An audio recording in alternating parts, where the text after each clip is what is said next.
Welcome to SHG digital.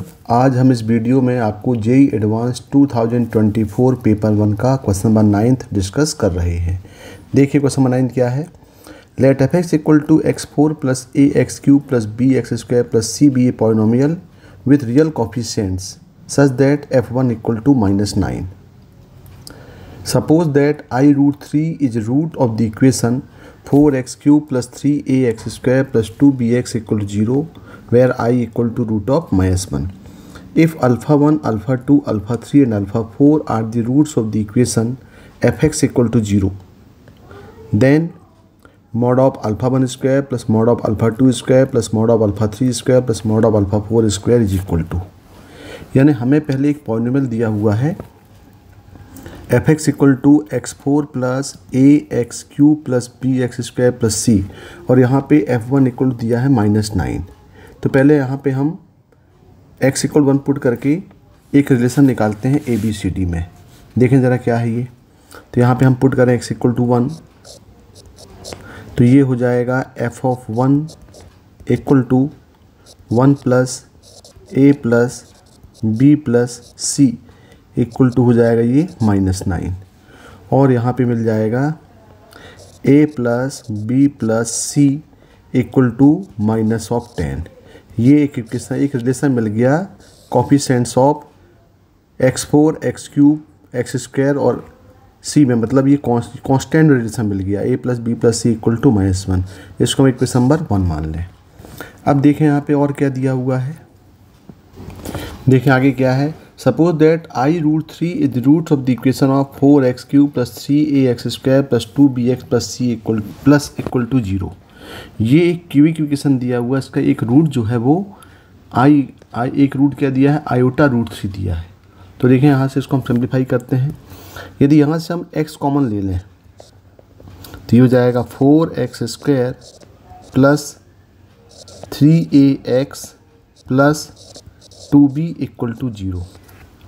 तो यहाँ पे देख रहे हैं ये तो x 0 हो नहीं सकता, यहाँ पे x is not equal to 0। तो यहाँ पे इक्वेशन क्या मिल रहा है, ये 4x² plus 3ax plus 2b equal to 0। और यहाँ पे दिया है कि इसका जो एक इक्वेशन है, इसका जो एक सॉल्यूशन है, वो क्या है, वो x इक्वल टू i√3 इसका एक सॉल्यूशन है।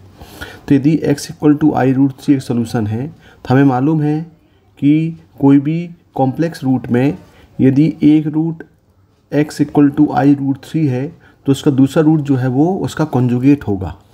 यानी if x equal to i√3 is root, so other root must be its conjugate.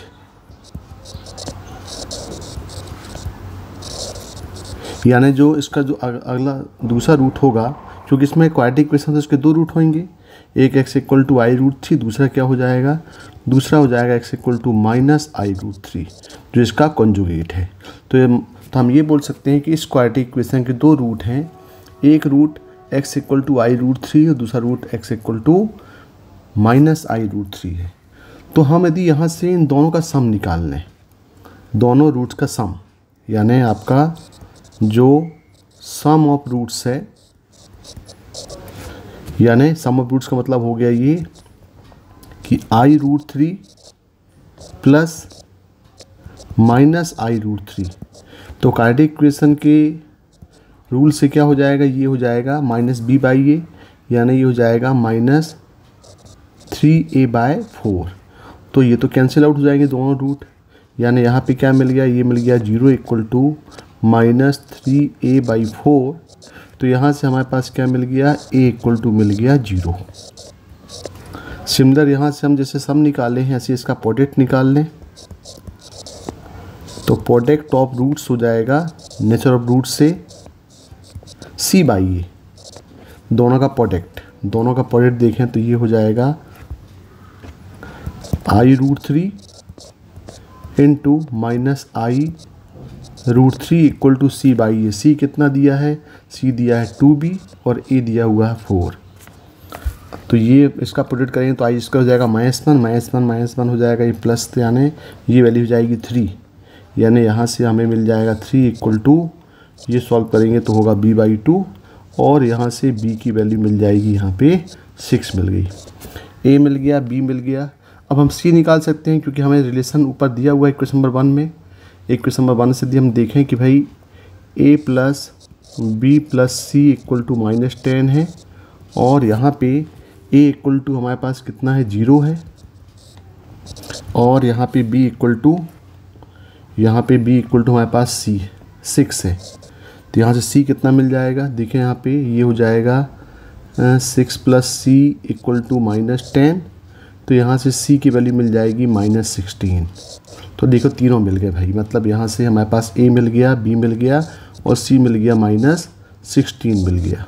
अब देखें आगे, जब हमारे पास तीनों मिल गए a b c की वैल्यू तो हम डायरेक्ट fx निकाल सकते हैं। तो fx का इक्वेशन क्या था, fx का हमारे पास जो इक्वेशन था fx equal to x4 plus ax³ plus bx² plus c। यहाँ पे हम a equal to 0, b equal to 6 और c इक्वल टू -16 पुट करें तो देखें भाई fx क्या मिल गया, fx इक्वल टू मिल जाएगा x4, a तो 0 पूरा 0 हो जाएगा प्लस 6x² और माइनस हो जाएगा 16। ये आपके पास fx मिल गया। अब हमारे पास क्या निकालना है, if α1 α2 α3 α4 are the roots of the equation fx equal to 0, यानी ये जो हमारे पास एक बाय क्वाड्रेटिक मिला है, इस बाय क्वाड्रेटिक को इसके 4 रूट्स दिए हैं α1 α2 α3 α4, तो हमें वो चारों के रूट्स निकालने हैं। तो इसका मतलब आपके पास ये हो गया x4 plus 6x² minus 16 equal to 0, क्योंकि हमारे पास जो रूट्स निकालने हैं वो निकालने हैं fx इक्वल टू 0 के। अब इसको हम सॉल्व करें तो ये बाय क्वाड्रेटिक है, तो बाय क्वाड्रेटिक है तो इसको हम फार्मूला मेथड सॉल्व करते हैं। तो ये ले लेते हैं हम x² इक्वल टू -b यानी -6 plus minus root of b² minus 4ac मतलब हो जाएगा 36 माइनस 4ac हो जाएगा प्लस 64 अपॉन 2। ये हम सॉल्व करेंगे तो ये हो जाएगा -6 प्लस माइनस 100 मतलब हो जाएगा √100 मतलब 10/2। एक बार यहाँ पे हम प्लस लेंगे, एक बार माइनस लेंगे। प्लस लेंगे तो ये हो जाएगा 4/2 मतलब यहाँ पे x² इक्वल टू आएगा 2 और माइनस लेंगे तो होगा -16/2 यानी x² हो जाएगा ये -8। अब इसको भी सॉल्व करते हैं तो यदि यहाँ पे x² इक्वल टू 2 दिया है तो डायरेक्टली x की वैल्यू हो जाएगी यहाँ पे ±√2। बिल्कुल सिमिलर यदि x² इक्वल टू -8 दिया है तो x कितना हो जाएगा, x हो जाएगा ये ±√8। ये कॉम्प्लेक्स फॉर्म में आ गया और ये √8 को हम क्या ले सकते हैं, ये इक्वल टू हो जाएगा ±2√2 और आयोटा, क्योंकि √i कितना होता है √1 इक्वल टू i होगा तो -1 को i लिखेंगे मतलब ये हो जाएंगे रूट्स इसके। तो यहाँ पे हम मान लें कि भाई α1 इक्वल टू 2 है, α2 इक्वल टू 2 नहीं ये √2 है तो α2 कितना होगा -√2 होगा।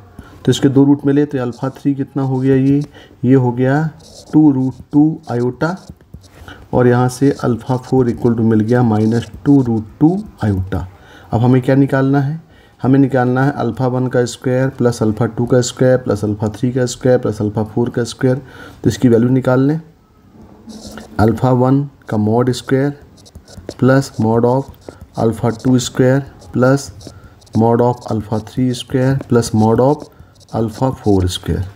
तो कितना हो जाएगा, ये √2 का स्क्वायर हो जाएगा यहाँ पे 2, ये भी हो जाएगा 2 प्लस ये तो डायरेक्ट इसका स्क्वायर मतलब ये 8 ही होगा तो ये भी 8 और ये भी कितना होगा 8 हो जाएगा, यानी यहाँ पे हो जाएगा आपका 16 और 4 यानी टोटल हो गया यहाँ पे 20। तो इसका जो α1 square plus α2 square plus α3 square plus α4 square का जो सम है ये सब इक्वल टू कितना हो जाएगा 20।